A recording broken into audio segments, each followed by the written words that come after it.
నమస్కారం city morning bulletin కు స్వాగతం. ముందుగా ముఖ్యాంశాలు. సీఎం చంద్రబాబు అధ్యక్షతన టీడీపీ పాలిట్ బ్యూరో సమావేశం. మహానాడులోపు పార్టీ సంస్థాగత ఎన్నికలు పూర్తి చేయాలని నిర్ణయం.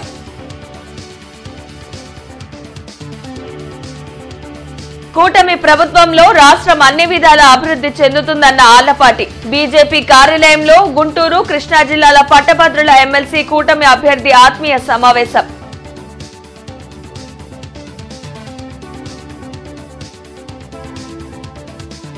ఈ రోజు పెరగనున్న రిజిస్ట్రేషన్ ఛార్జీలు. సబ్ రిజిస్ట్రార్ కార్యాలయంకు క్యూ కట్టిన క్రయ విక్రయదారులు.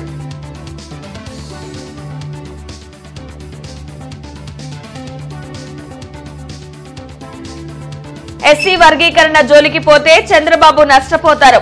కేంద్ర మాజీ మంత్రి చింతామోహన్ వ్యాఖ్య. సీఎం చంద్రబాబు అధ్యక్షతన తెలుగుదేశం పార్టీ పాలిట్ బ్యూరో సమావేశం జరిగింది. మంగళగిరిలోని పార్టీ కేంద్ర కార్యాలయంలో నిర్వహించిన సమావేశంలో నామినేటెడ్ పదవుల భర్తీతో పాటు పలు కీలక అంశాలపై చర్చించారు. ఫిబ్రవరి నుంచి ఎమ్మెల్యేలతో పాటు పార్టీ నేతలు కూడా ప్రజల వద్దకు వెళ్లాలని చంద్రబాబు సూచించారు. అలాగే గ్రామస్థాయి నుంచి రాష్ట్ర స్థాయి వరకు సంస్థాగత ఎన్నికలు మహానాడులోపు నిర్వహించాలని పోలిట్ బ్యూరోలో నిర్ణయించారు.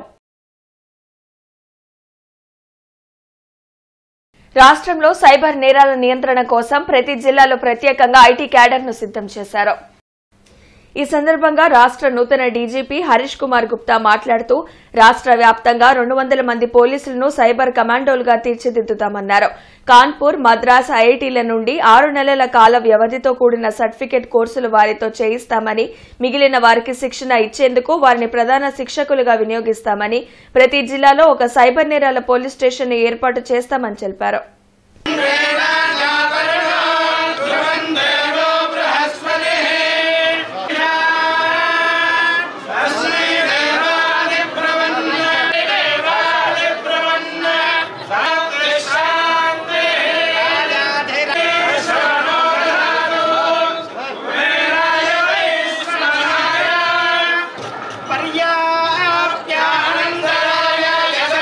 కూటమి ప్రభుత్వం నేతృత్వంలో రాష్ట్రంలో సమిష్టి అభివృద్ధి జరుగుతుందని గుంటూరు, కృష్ణా గ్రాడ్యుయేట్ ఎమ్మెల్సీ అభ్యర్థి ఆళ్లపాటి రాజా అన్నారు. లాల్పురంలోని బీజేపీ కార్యాలయంలో గుంటూరు, కృష్ణా జిల్లాల గ్రాడ్యుయేట్ ఎమ్మెల్సీ కూటమి అభ్యర్థి ఆళ్లపాటి రాజేంద్ర ప్రసాద్ ఆత్మీయ సమావేశం జరిగింది. కేంద్రంలో, రాష్ట్రంలో ఎన్డీఏ కూటమి అధికారంలో ఉంది కాబట్టే ఏపీ అభివృద్ధి దిశగా పయనిస్తుందని ఆళ్లపాటి అన్నారు. తనకు సుదీర్ఘ రాజకీయ అనుభవం ఉందని, ఎప్పుడు మీకు అందుబాటులో ఉంటానని చెప్పారు. తన గెలుపు కోసం ప్రతి ఒక్కరూ కృషి చేయాలని కోరారు. గత 7 నెలల కూటమి ప్రభుత్వం రాష్ట్రంలో చేసిన అభివృద్ధిని ప్రజలకు వివరించాలని సూచించారు. బీజేపీ నాయకులు తిరుపతిరావు, జూపుడి రంగరాజు, వల్లూరి జయప్రకాష్ నారాయణ మాట్లాడారు. బీజేపీ త్యాగనిరతితో రాష్ట్రంలో కూటమి ప్రభుత్వం ఏర్పాటు చేసి చంద్రబాబు జనరంజక పాలన చేస్తున్నారని అన్నారు. ఆళ్లపాటి విజయానికి బీజేపీ శ్రేణులు కష్టపడి పనిచేస్తాయన్నారు. మీ అందరికీ ఎంతమందికి ఓటు ఉంది అనేది నేను అడుగుతాను. ఎంతమంది లేకపోయినా కూడా ఒక భారతీయ జనతా పార్టీ కార్యకర్తగా, నాయకుడిగా మనం చేయాల్సిన పని ఏంటంటే ఓటర్ ఎక్కడున్నాడో వాళ్ళని ఐడెంటిఫై చేయటం, ఆ ఓటర్ని పోలింగ్ బూత్కి తీసుకురావటం, వాళ్ళని ఓటు చేయించడం, ఓటు ఏ రకంగా ప్రాధాన్యత ఓటు అంటే ఏమిటి అనేది కూడా చెప్పటం.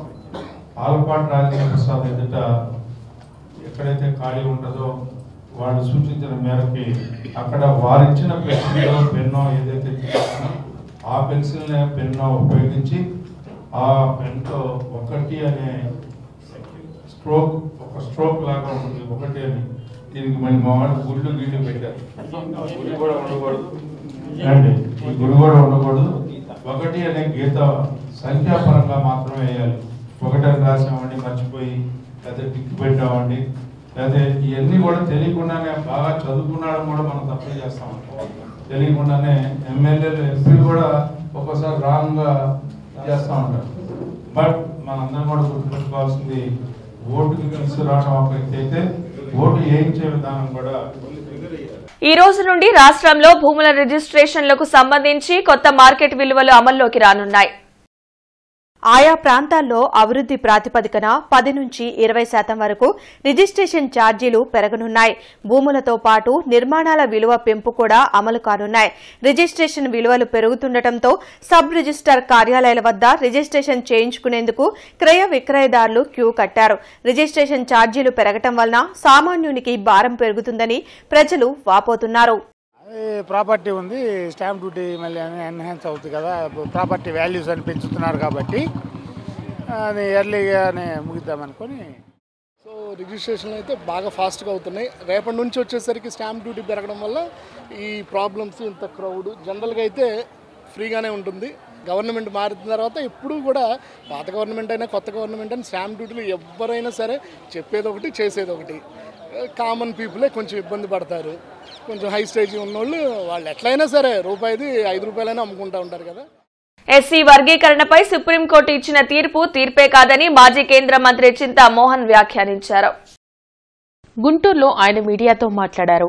ఎస్సీ వర్గీకరణపై సీఎం చంద్రబాబు నియమించిన ఏకసభ్య కమిషన్ను వెంటనే విరమించుకోవాలని డిమాండ్ చేశారు. అప్పులు తెచ్చి రాజధాని నిర్మాణం చేయాల్సిన అవసరమేంటని ప్రశ్నించారు. ఈవీఎంల ద్వారా ఎన్నికల్లో అక్రమాలు జరుగుతున్నాయనేది వాస్తవమని చింతామోహన్ అన్నారు. వర్గీకరణ కావాల్సింది బ్యాంకుల్లో లక్షల కోట్ల రూపాయలు ఇస్తున్నారు. ఎస్సీ ఎస్టీలకు ఈరోజు ఇస్తున్నటువంటిది బ్యాంకుల్లో 1% కూడా లేదు. 25% ఉన్నటువంటి ఎస్సీ ఎస్టీలకు ఇస్తున్నటువంటి బ్యాంకు రుణాలు 1% లేదు. 99% వేరే వాళ్ళకి ఇస్తున్నారు, కోటీశ్వర్లకే ఇస్తున్నారు. వర్గీకరణ కావాల్సింది ఓబీసీలకి ఇంత ఇవ్వాలి. 27% రిజర్వేషన్లు ఇచ్చాం. నువ్వు 27% బ్యాంకుల్లో రుణాలు ఓబీసీలకు ఇవ్వాలి, 15% ఎస్సీలకు ఇవ్వాలి, ఇచ్చి తీరాలి. 7.5% గిరిజనులకు ఇవ్వాలి. ఇది ఇక్కడ కావాలి వర్గీకరణ. దీని కొరకు నేను డిమాండ్ చేస్తున్నా. భారత ప్రభుత్వాన్ని, ప్రధానమంత్రికి సపోర్ట్ చేస్తున్నటువంటి చంద్రబాబు నాయుడు నేను డిమాండ్ చేస్తున్నా. ఎస్సీలకు వీళ్ళకి బ్యాంకుల్లో లోన్లు ఇవ్వండి, దీంట్లో వర్గీకరణ కావాలి. ఏంది పనికిమాలిన ఉద్యోగాలు, పనికిమాలిన ఎన్నో ఉన్నాయి స్కూళ్ళు, కాలేజీలు, దాంట్లో కాదు, బ్యాంకుల్లో వర్గీకరణ కావాలి. దీంట్లో తీసుకురా. జగన్మోహన్ రెడ్డి గత 5 ఏళ్లలో విద్యార్థులను దగా చేసి ఇప్పుడు ఫీజు రియంబర్స్మెంట్ కోసం పోరాటం చేస్తానటం హాస్యాస్పదంగా ఉందని టీఎన్ఎస్ఎఫ్ నాయకులు ధ్వజమెత్తారు. అరండల్పేటలోని టీడీపీ కార్యాలయంలో జరిగిన మీడియా సమావేశంలో టీఎన్ఎస్ఎఫ్ నాయకులు మన్నవ వంశీ, రాయపాటి అమృతరావు మాట్లాడారు. గతంలో టీడీపీ ప్రభుత్వం 12 లక్షల మంది విద్యార్థులకు ఫీజు రియంబర్స్మెంట్ ఇస్తే జగన్ ప్రభుత్వం 9 లక్షల మంది విద్యార్థులకే ఫీజు రియంబర్స్మెంట్ ఇచ్చారని మండిపడ్డారు. త్వరలోనే కూటమి ప్రభుత్వం విద్యార్థులకు ఫీజు రియంబర్స్మెంట్ చెల్లిస్తుందని అన్నారు. ఈ కార్యక్రమంలో టీఎన్ఎస్ఎఫ్ నాయకులు పాల్గొన్నారు. గతంలో విద్యార్థులకు నేరుగా కళాశాలలకు అందేది ఫీజు రియంబర్స్మెంట్. అది కుదిచ్చి నువ్వు విద్యార్థులకి సగం మాత్రమే చెల్లించావు. నువ్వు 5 సంవత్సరాల పాటు కేవలం 9 లక్షల మంది విద్యార్థులకే ఫీజు రియంబర్స్మెంట్ చెందే విధంగా చేశావు. మా ముఖ్యమంత్రి చంద్రబాబు నాయుడు గారు గతంలోనే 12 లక్షల మంది విద్యార్థులకి, అంటే ఈ ప్రభుత్వం కాదు, దీనికి ముందు ప్రభుత్వం 2014 నుంచి 2019 దాకే 12 లక్షల మందికి విద్యార్థులకు ఫీజు రియంబర్స్మెంట్ ఇచ్చావు. నువ్వు ఇచ్చింది 9 లక్షలు మాత్రమే. అంటే ఇందులో నీచుడు ఎవరో ఆలోచించాల్సినటువంటి. గడిచిన 5 సంవత్సరాలు నువ్వేం చేశావు? 16 లక్షల మందికి ఇవ్వాల్సిన ఫీజు రియంబర్స్మెంట్ కేవలం 9 లక్షల మందికి మాత్రమే ఇచ్చావు. ఇచ్చిన దాంట్లో కూడా డైరెక్ట్గా కాలేజీలకు వేయకుండా చాలా ఇబ్బందులు పడ్డారు, సర్టిఫికెట్లు రాక గతంలో.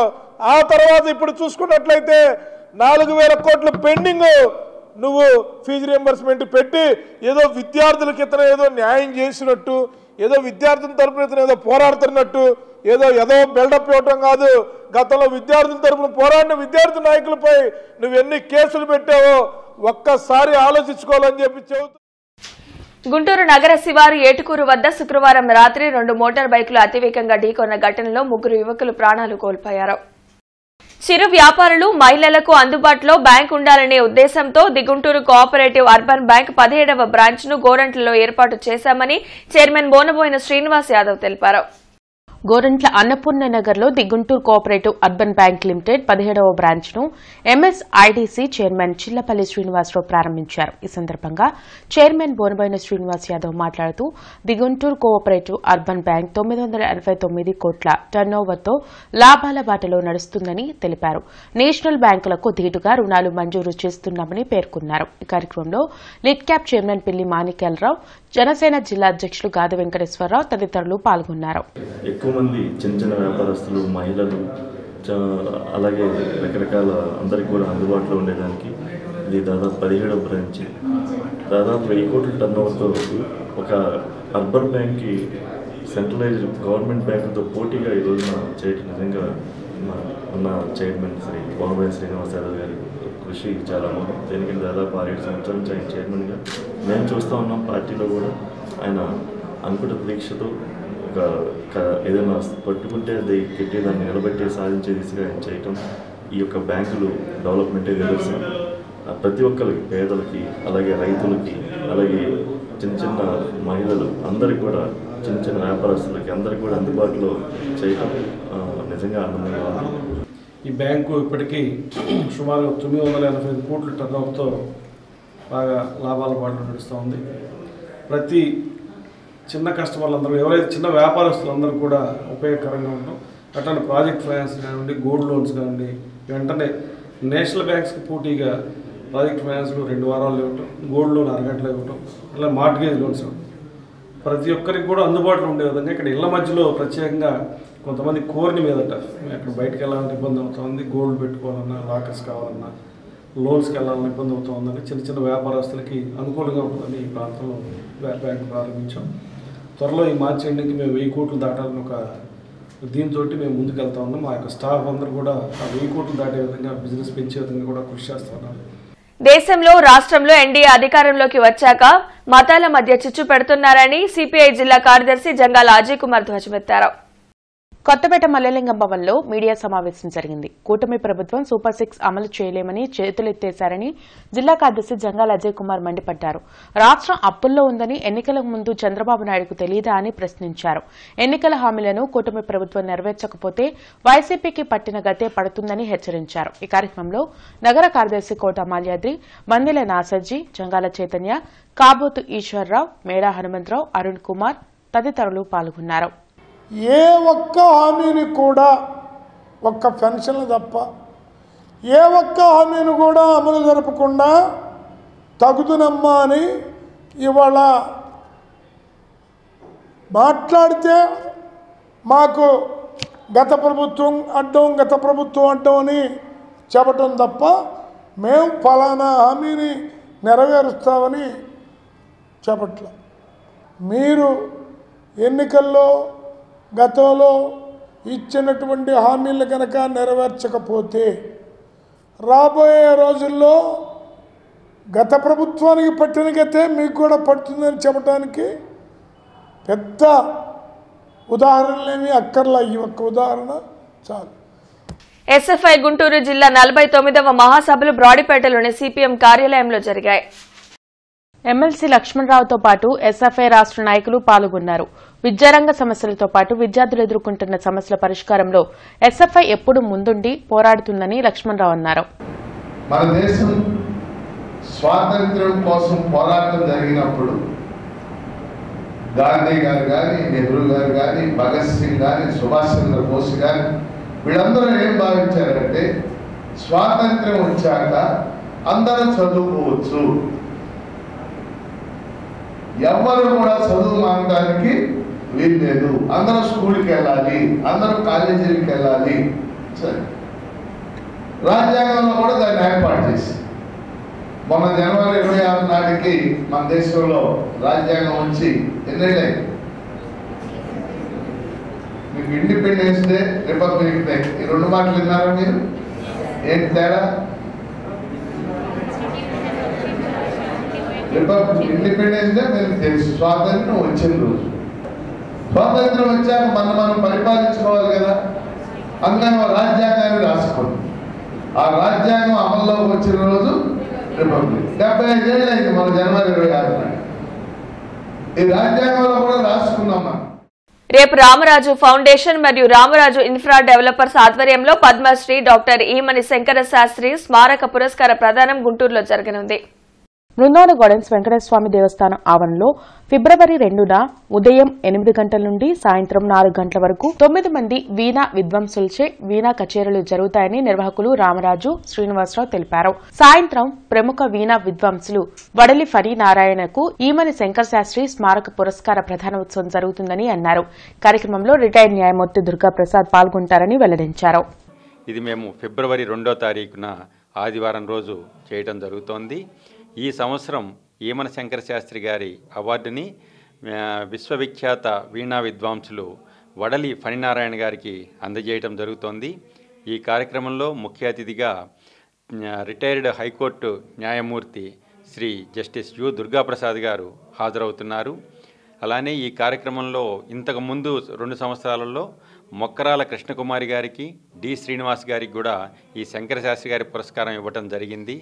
మేము ఈ కార్యక్రమాలని ఉదయం నుంచి సాయంకాలం వరకు నిర్వహిస్తున్నటువంటి ఈ కార్యక్రమాలని అందరూ వీక్షించి ప్రోత్సహించి వీణల్ని ఆదరించవలసిందిగా కోరుకుంటున్నాము. నిన్నటి నుండి ఫిబ్రవరి 4 వరకు శ్రీలక్ష్మి పద్మావతి సమేత శ్రీ వెంకటేశ్వర స్వామి వారి 21వ వార్షికోత్సవ బ్రహ్మోత్సవాలు గోరంట్లలో జరగనున్నాయి.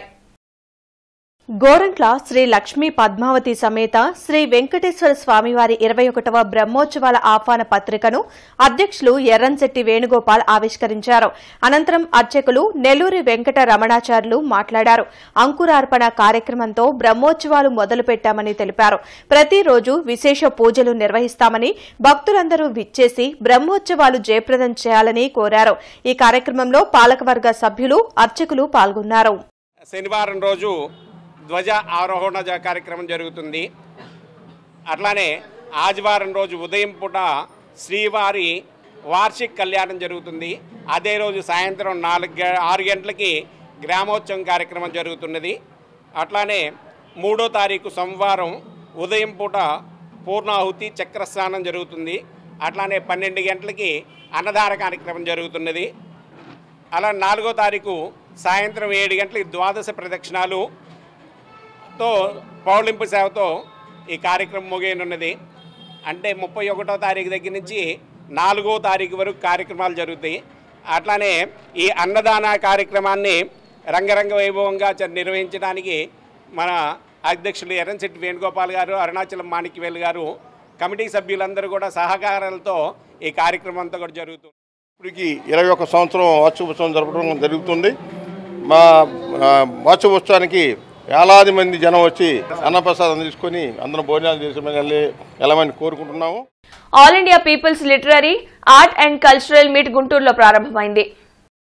3 రోజుల పాటు జరిగే ఈ మీట్ లో వివిధ రాష్ట్రాలకు చెందిన కళాకారులు తమ ప్రదర్శనలను ఇవ్వనున్నారు. ఈనాడు ఉన్న సంస్కృతి సాహిత్యం ప్రజలకు అనుకూలంగా లేదని ఏఐపీఎల్సీఎఫ్ అధ్యక్షులు గౌతమ్ ముఖర్జీ, ప్రధాన కార్యదర్శి రవిబాబు అన్నారు. దేశంలో ప్రజాస్వామ్యం ప్రమాదంలో ఉందన్నారు. కులమతాల మధ్య విద్వేషాలు దేశాన్ని విచ్ఛిన్నం చేస్తాయన్నారు. But our leaders of India they use religion to make difference from one to another. You are Hindu, you are Muslim, you are Sikh, you are... This concept cannot make India united. If we are not united, what is the use of India? AIPCL, All India People's Literary, Art and Cultural Meet. Why this meet? Because people should know what is the purpose, what is the aim of our All India People's Literary, Art and Cultural. ఈ అసలు సమస్యల్ని పరిష్కరించకుండా మన మనస్సుల్ని విషతుల్యం చేసేస్తుంది. ఇప్పుడు ఉన్నటువంటి కొత్తగా వస్తున్నటువంటి media ద్వారా కానీ, సినిమాల ద్వారా కానీ, వాళ్ళ విద్యా విధానం ద్వారా కానీ, రాజకీయాల ద్వారా కానీ ప్రజల్ని తప్పుదారి పట్టిస్తోంది. కనుక ఇటు భూస్వామ్య సంస్కృతిని, సామ్రాజ్యవాద సంస్కృతిని వ్యతిరేకిస్తూ మనకి కావాల్సింది ఏంటంటే ప్రజానుకూల ప్రజా సంస్కృతి కావాలి. వాళ్ళు వీళ్ళు మన మీద రుద్దినటువంటి సంస్కృతిని మనం పాటించకూడదు. ప్రజలకు అనుకూలమైంది, ప్రజలు పోరాటం చేసి హక్కులు సాధించుకునేటువంటి సంస్కృతి, అటువంటి అలవాట్లు మనం అలవాటు చేయాలి. ఫెడరల్ హక్కులను కాలరాసి ప్రభుత్వ యూనివర్సిటీలను మూసివేసే కుట్రలకు యూజీసీ తెరలేపిందని ఏఎస్ఎఫ్ ధ్వజమెత్తింది. ఆ నిర్ణయాన్ని తక్షణమే వెనక్కి తీసుకోవాలంటూ గుంటూరులో ధర్నా నిర్వహించారు. కొత్తపేట భగత్ సింగ్ విగ్రహం సెంటర్లో ఏఎస్ఎఫ్ గుంటూరు జిల్లా సమితి ఆధ్వర్యంలో నిరసన కార్యక్రమం చేపట్టారు. జీవో నంబర్ 77ను రద్దు చేయాలని అఖిల భారత విద్యార్థి సమాఖ్య ప్రధాన కార్యదర్శి బందెల నాసర్జీ డిమాండ్ చేశారు. యూనివర్సిటీలో ఆర్ఎస్ఎస్, బీజేపీ భావజాలాన్ని పెంచేందుకు కేంద్ర ప్రభుత్వం కుట్రలు చేస్తుందని, దానిని ఏఎస్ఎఫ్ అడ్డుకుంటుందని హెచ్చరించారు. ఈ కార్యక్రమంలో జిల్లా కార్యదర్శి యశ్వంత్, ఏఎస్ఎఫ్ సభ్యులు పాల్గొన్నారు. కేవలం యూనివర్సిటీని కార్పొరేటీకరణ చేయడానికి, హిందుత్వ భావజాలం తేడానికి, మతోన్మాద శక్తులుగా మార్చడానికే ఈ ప్రతిపాదన చేస్తామని చెప్పని ఏఎస్ఎఫ్గా స్పష్టంగా తెలియజేస్తా ఉన్నాం. ఈరోజు రాష్ట్రంలో ఉన్నటువంటి విద్యార్థులుగా పిలుపునిస్తా ఉన్నాం. ఏఎస్ఎఫ్గా ఈరోజు ఇదే ప్రతిపాదన కనుక ఈ రాష్ట్రంలో కొనసాగితే ఇక రాష్ట్రంలో ఉన్నటువంటి ప్రొఫెసర్లకు ఎవరికి వీసీ నియామకాలు రావు. కేవలం అంబానీ అదాని పేరు చెప్పిన మాత్రమే వస్తాయి. కాబట్టి మేధావులు, ఉపాధ్యాయులు, విద్యావంతులు మొత్తం కలిసి ఈ ప్రతిపాదనను వ్యతిరేకించవలసిందిగా ఏఐఎస్ఎఫ్ డిమాండ్ చేస్తా ఉన్నాం. జీఎంసీ ప్రధాన కార్యాలయంలో అదనపు కమిషనర్ చెల్లా ఓబులేసు చాంబర్లో రాజకీయ పార్టీల ప్రతినిధుల సమావేశాన్ని నిర్వహించారు. ఈ సందర్భంగా అదనపు కమిషనర్ మాట్లాడుతూ గుంటూరు తూర్పు, పశ్చిమ నియోజకవర్గాల్లో 1000 మందికి మించిన ఓటర్లు ఉన్న పోలింగ్ కేంద్రాలను, అదే ప్రాంతంలో మరొక కేంద్రం ఏర్పాటుకు డ్రాఫ్ట్ తయారు చేశామన్నారు. రాజకీయ పార్టీల ప్రతినిధులు తమ అభిప్రాయాలను, అభ్యంతరాలను తమ దృష్టికి తీసుకురావడానికి సమావేశం ఏర్పాటు చేశామని తెలిపారు. సమావేశంలో ఆయా పార్టీల ప్రతినిధులు డ్రాఫ్ట్పై ఏ విధమైన అభ్యంతరాలు తెలపలేదని పేర్కొన్నారు. ఈ సమావేశంలో ఏఈఆర్ఓలు డి శ్రీనివాసరావు, సిహెచ్ శ్రీనివాస్, సూరజ్ కుమార్ తదితరులు పాల్గొన్నారు.